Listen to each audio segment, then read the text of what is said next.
इनकलाबी के साथ मैं हूं शाहिद नज़ीर चौधरी। नाज़रीन, इंडिया में 2 मुसलमान ऐसे गुजरे हैं जिन्हें हिंदू अपना भगवान समझकर उसकी पूजा करते हैं। अपने घरों में उनकी मूर्तियां रखी हुई हैं, रोज़ाना उनके चरणों में फूल फेंकते हैं, उनके गले में फूल पहनाते हैं, हार पहनाते हैं, नोट निछावर करते हैं, दूध उनके ऊपर फेंकते हैं। ये हिंदुओं के अकीदे में शामिल है कि वो छोटी से लेकर बड़ी चीज़ तक उनके लाखों के हिसाब से उनके भगवान हैं। लेकिन 2 मुसलमान ऐसे हैं जिन्हें वो आज भी भगवान की तरह पूजते हैं। ये बहुत पुरानी शख्सियात नहीं हैं, ये 30, 40, 50 साल के अंदर की बात है। वो इन शख्सियात की पूजा करते हैं। ख़ासकर कोरोना के दिनों में जिन लोगों ने अपने घरों में, मंदिरों में इन दोनों शख्सियात की मूर्तियाँ रखी हैं और इनके चढ़ावे चढ़ाते हैं, वो इन दिनों उनके सामने के विनती करते हैं, दुआएं करते हैं और उनके वसीले से ये दुआएं मांग रहे हैं कि हमारा अल्लाह और उन शख्सियात का जो अल्लाह है वो उन पर अपना अज़ाब जो है वो उसका नज़ूल जो है वो ख़त्म कर दे। अल्लाह ताला ने भारत पर कोरोना की सूरत में जो अज़ाब नाज़िल किया है उसकी सूरत हाल आपके सामने अय्यां है कि पिछले महीने मार्च और अप्रैल के दरमियान भारत के अंदर तबलीगी जमात वालों पर इल्ज़ाम लगा कि वो कोरोना लेकर इंडिया में आए और उन पर तशद्दुद किया गया। जिसके बाद इंडिया के अंदर कोरोना आया तो खौफ की एक लहर जो है हिंदुओं के अंदर फैल गई कि उन्होंने तबलीगी जमात के लोगों पर तशद्दुद किया बहुत ज़्यादा।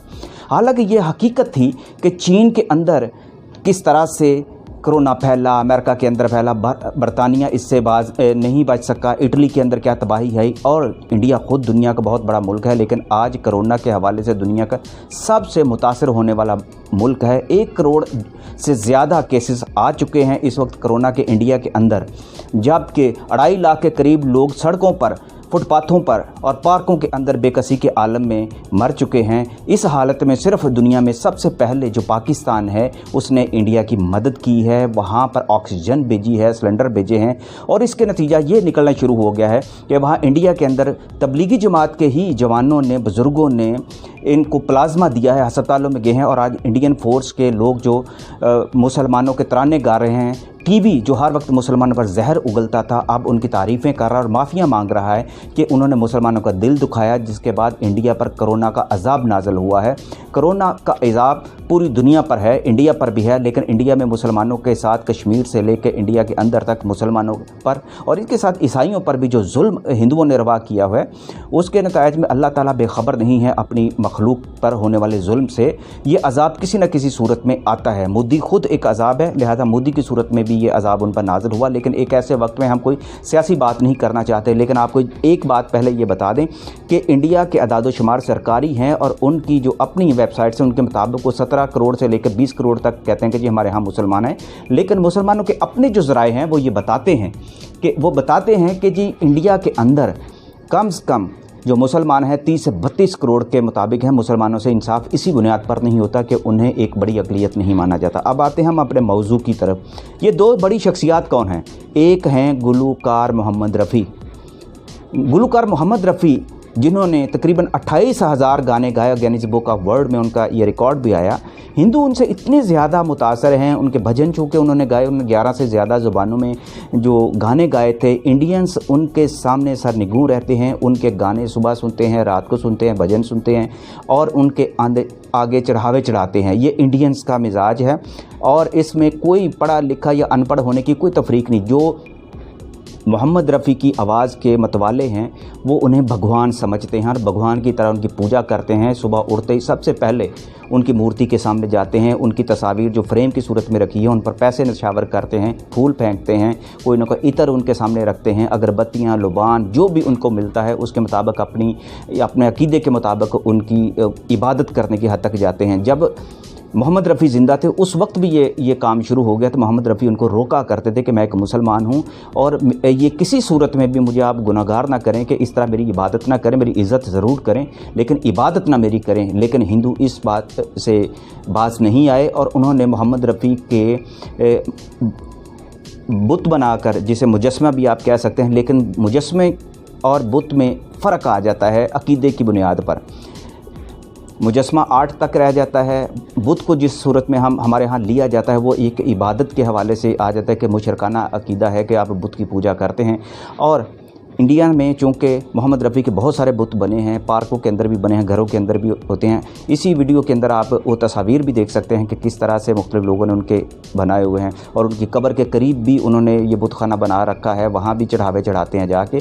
और उनका ये अकीदा है कि हम रफ़ी साहब चूँकि एक वलीउल्लाह आदमी थे, बड़े नेक आदमी थे, बहुत शरीफ आदमी थे, और ऐसा सिंगर इंडिया की तारीख़ में गुजरा ही नहीं है कि जो इतना नेक मुत्तकी परहेज़गार हो, ना जो शराब पीता, ना सिगरेट पीता, ना ज़ना करता, ना बदकारी करता, ना कोई ऐसा किसी का दिल आज़ारी करता था। इतना वो सादा इंसान थे, और इसी वजह से अल्लाह ने उनकी आवाज़ के अंदर इतना सहर और इतनी क़ुव्वत और इतना तासुर रखा था कि वो इंडियंस के दिलों पर इस तरह राज करने लगा कि वो आज उनकी इबादत कर रहे हैं और भगवान उन्हें अपना मानते हैं।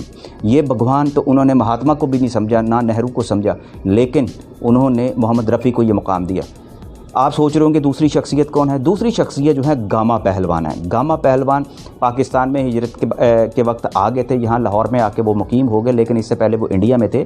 इंडिया में रहते हुए गामा पहलवान ने पूरी दुनिया में 400 से ज़्यादा मुकाबले जो अंग्रेज़ों के साथ लड़े वो जीते, और वहाँ से बेल्ट लेकर आए थे, चैम्पियन की लेकर आए थे, जिसके बाद इंडिया का मोराल जो था ना वो बहुत बुलंद हुआ था। इंडिया में हिंदुओं ने ख़ास तौर पे शुरू में जितने राजे महाराजे थे उन्होंने इंडिया के हर बड़े से बड़े पहलवान को गामा साहब के साथ लड़वाया, उनके भाई इमाम बख्श के साथ लड़वाया, कुश्तियाँ करवाई, लेकिन गामा पहलवान को कोई शिकस्त नहीं दे सका। गामा की जो क़ुव्वत थी, जो ताकत थी, उसके सामने सर निगू किया और कहा कि ये तो भगवान है। बहुत सारे महात्मा ज्योतिषी और जो पंडित और जो जितने लोग भी थे वो गामा साहब के घर जाते थे, उनके चरण छूते थे, उनके कदमों में जाके बैठते थे और उनसे विनती करते थे कि ये हमारे लिए दुआ करें, हमारे लिए प्रार्थना करें कि हमारे लिए जो है ना अच्छा जो रास्ते जो है ना हमारे कशादा हो जाएं। वो उनको वलीउल्लाह समझते थे, भगवान समझ, लेकिन बाद में उन्हें भगवान समझने लग पड़े और उनके भी उन्होंने मूर्तियाँ बनाकर मुजस्मे बनाकर रखे हुए हैं। ख़ास तौर पर पहाड़ जितने भी पहलवान हैं उन्होंने अपने अखाड़ों के अंदर गामा की तस्वीरें और बुत बनाकर रखे हुए मूर्तियाँ रखी हैं। खाड़े में जाने से पहले उसके आगे चढ़ावा चढ़ाते हैं और फिर जाते हैं।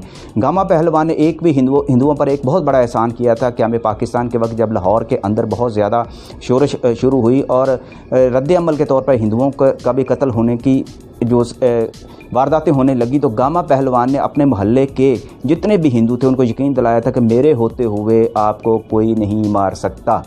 लिहाजा गामा पहलवान ने जिन हमला आवराओं को वहाँ से भगाया, अपने हाथों से उनको मुक्के मारे, थप्पड़ मारे, उनको सबको भगा के अपने पैसे खर्च करके हिंदुओं को हिंदुस्तान में पहुँचाया और बाद में उनका जितना भी माल यहाँ रह गया था वो सारे के सारा ईमानदारी के साथ उन तक पहुँचाया। अगर गामा वो उनके सोने जेवरात यहाँ उन हिंदुओं के छोड़े हुए रख देते तो वो अरबपति और खरबपतिया इस वक्त पाकिस्तान के होते, लेकिन उन्होंने ऐसा नहीं किया। उन्होंने हिंदुओं को हिफाजत के साथ पहुंचाया और जिसका ये नतीजा हुआ कि हिंदुस्तान में एक तो पहलवानी का तासर, दूसरा हिंदुओं के साथ हज़ारों हिंदुओं की जानें जो उन्होंने बचाईं, उसका एक इतना बड़ा तासुर है कि गामा को आज भी इंडिया में एक भगवान की सूरत में याद किया जाता है, उनकी इबादत की जाती है। कोई अखाड़ा उनके बगैर जो है आबाद नहीं हो सकता। हर अखाड़े के अंदर गामा को याद किया जाता है। सलमान खान एक्टर जो हैं इंडिया के, वो भी उन्होंने भी मुतासर होकर रुस्तम नामी जो फ़िल्म बनाई थी वो उन्हीं से मुतासर होकर बनाई। गामा के बहुत बड़े फ़ैन हैं। उन्होंने गामा से इंस्पिरेशन लेकर ये फ़िल्म बनाई थी और उसमें गामा बनने की कोशिश की थी। वो गामा तो नहीं बन सके, लेकिन उन्होंने उनकी याद को ताज़ा करने के लिए बहुत बड़ा हक़ अदा किया। बात करने की यह है कि इंडिया के अंदर 2 बड़े मुसलमानों को भगवान की सूरत में पूजा जाता है, लेकिन 32 करोड़ जो मुसलमान हैं उसके अंदर बेपनाह ऐसे मुसलमान मौजूद हैं जो हिंदुओं के साथ इंतहाई आजिज़ाना और मोहब्बत के साथ पेश आते हैं और उनकी जानें बचाते हैं। ये कोरोना की ये जो लहर आई है इसने साबित किया है कि मुसलमानों ने जिस तरह प्लाज्मा दिया है, अस्पतालों में जाके हिंदुओं की जाके इतिमारदारी की और उनके लिए खाना पीना राशन अपनी जायदादें बेच के उनकी खिदमत में लगे हुए हैं, तो इससे बड़े और क्या मुसलमान कर सकते हैं। मुसलमान तो ये साबित करने की कोशिश करते हैं कि वो उनके साथ सिंसियर हैं, इंसानी बुनियादों पर उनके साथ सिंसियर हैं, कौमी बुनियादों पर उनके साथ सिंसियर हैं, लेकिन हिंदू उन पर एतमाद नहीं करते। हिंदू तो अपने भगवानों पर भी एतमाद नहीं करते। कोरोना के से ये वाक़यात सामने आ गए हैं कि बहुत सारे लोगों ने अपने मंदिरों के अंदर जाकर बुत तोड़ दिए हैं और हाथों में कुरान पकड़ लिए हैं और अपने परचमों के ऊपर भी ला इलाहा इल्लल्लाह मुहम्मद रसूलुल्लाह लिख लिया है और वहाँ से पाकिस्तान काले हो रही हैं। कोई ये कह रहा है कि दाता साहब जाओ, कोई कहता है पाक पतन शरीफ जाओ, कोई कहता है कि इमाम बरी जाओ और जाकर हमारे लिए दुआएं करो। کہ تمہارا خدا ہم پر رحم کھائے اور انڈیا میں سے عذاب گزرے۔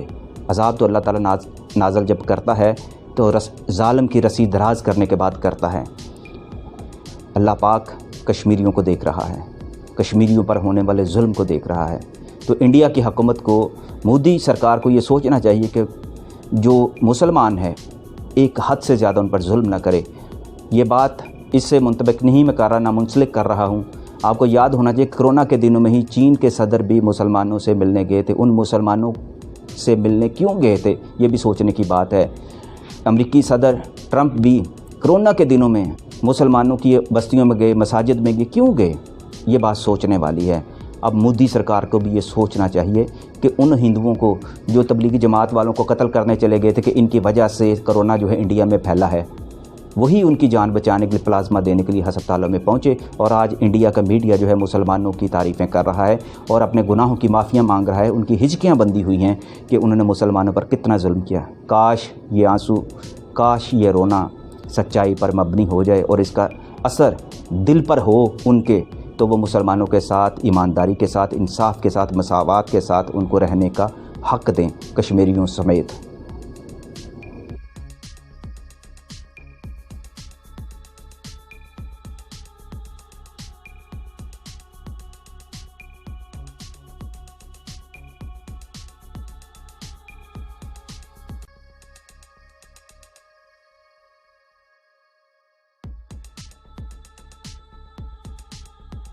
ناظرین، اگر آپ کو یہ ویڈیو پسند آئی تو ہمارے چینل انقلابی کو لائک اور سبسکرائب کریں تاکہ آپ کو آنے والی ویڈیوز وقت پر مل سکیں۔